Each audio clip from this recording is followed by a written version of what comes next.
بسم اللہ الرحمن الرحیم۔ دوستو السلام علیکم۔ یوٹیوب چینل دلچسپ ویڈیوز میں خوش آمدید۔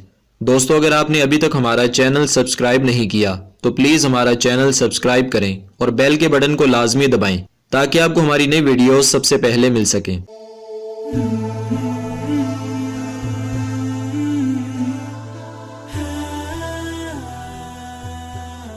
دوستو ایک اور دلچسپ ویڈیو کے ساتھ آپ کی خدمت میں حاضر ہیں۔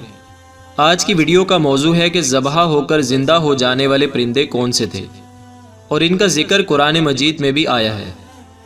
یہ پرندے کون سے تھے اور ان کو ذبح کرنے میں اللہ تعالیٰ کی کیا حکمت تھی، یہ جاننے کے لیے ویڈیو سنتے ہیں۔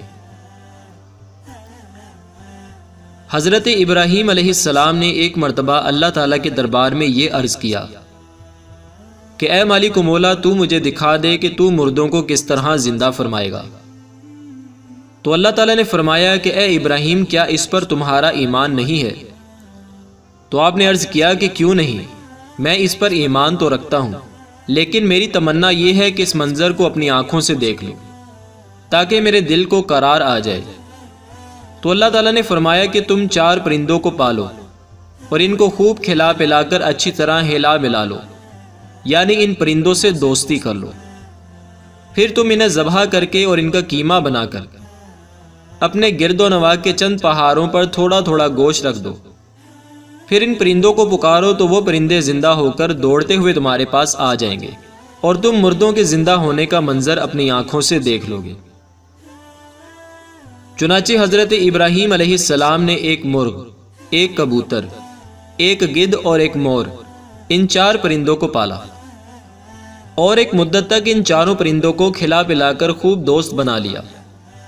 پھر ان 4 پرندوں کو ذبح کر کے ان کے سروں کو اپنے پاس رکھ لیا اور ان 4 کا قیمہ بنا کر تھوڑا تھوڑا گوشت اطراف و جوانب کے پہاڑوں پر رکھ دیا اور دور سے کھڑے ہو کر ان پرندوں کا نام لے کر پکارا کہ یا ایھا الدیک، یعنی اے مرغ، یا ایتھا الحامہ، یعنی اے کبوتر، یا ایھا النسر، یعنی اے گدھ، یا ایھا الطاؤس، یعنی اے مور۔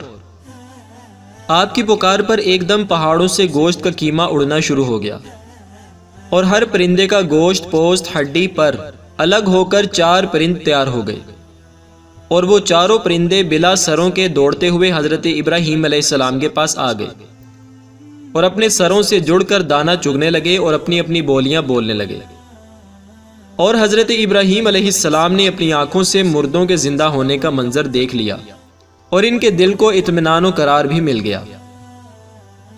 اس واقعے کا ذکر اللہ تعالیٰ نے قرآن مجید میں پارہ 3 سورہ بقرہ کی آیت نمبر 260 میں ارشاد فرمایا ہے۔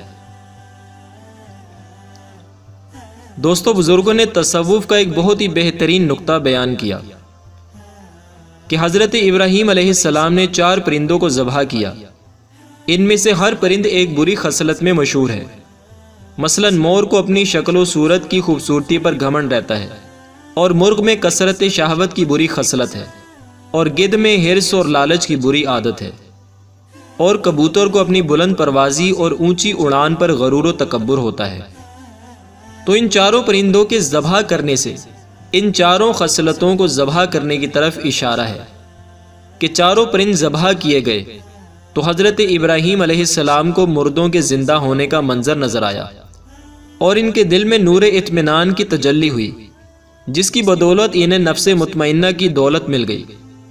تو جو شخص یہ چاہتا ہے کہ اس کا دل زندہ ہو جائے اور اس کو نفس مطمئنہ کی دولت نصیب ہو جائے تو اس کو چاہیے کہ مرغ ذبح کرے، یعنی اپنی شہوت پر چھری پھیر دے، اور مور کو ذبح کرے، یعنی اپنی شکل و صورت اور لباس کے گھمنڈ کو ذبح کر ڈالے، اور گدھ کو ذبح کرے، یعنی حرص اور لالچ کا گلا کاٹ ڈالے، اور کبوتر کو ذبح کرے، یعنی اپنی بلندی پرواز اور اونچے مرتبوں کے غرور پر چھری چلا دے۔ اگر کوئی ان 4 بری خصلتوں کو ذبح کر ڈالے گا تو انشاءاللہ تعالی وہ اپنے دل کے زندہ ہونے کا منظر اپنی آنکھوں سے دیکھ لے گا اور اس کو نفس مطمئنہ کی سرفرازی کا شرف بھی حاصل ہو جائے گا۔ اللہ تعالیٰ سے دعا ہے کہ اللہ تعالیٰ ہمیں ان باتوں پر عمل کی توفیق عطا فرمائے۔ دوستو ویڈیو کو لائک اور شیئر کریں اور ہمارا چینل سبسکرائب کرنا نہ بھولیے گا۔ شکریہ۔